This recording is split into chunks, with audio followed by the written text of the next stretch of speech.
嘉义山另外一件车祸意外，要来关心发生伫桃园南平路和中正路12路口，昨暗发生这件车祸，画面会当看到奥多摆倒伫路边，骑奥多摆的人倒伫涂骹爬袂起来，救护车一个赶来到现场，赶紧解救。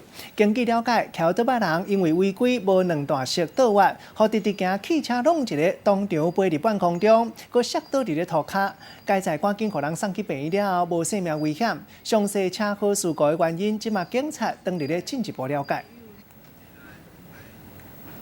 另外，这件车祸就无遮尔好运，台南安平发生一件有人无命的车祸意外。明仔4点钟，一个87岁妇人人骑铁马过车路，煞获一架颠倒方向白色轿车弄一个飞出去，当场无命。警察一个到现场发觉赛车的人有啉烧酒，详细情形连线记者吴梅山来传来了解。梅山。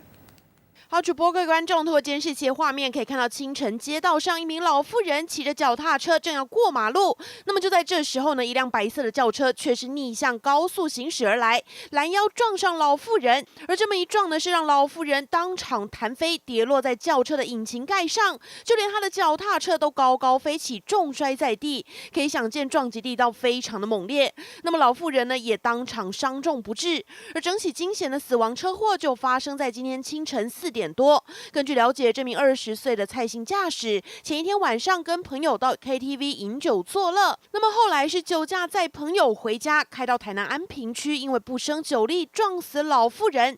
警方到场发现驾驶酒测值高达0.65毫克，在侦讯之后呢，是将他依照过失致死还有公共危险罪嫌移送法办。以上是我们掌握到的最新情形，让沈教环棚内。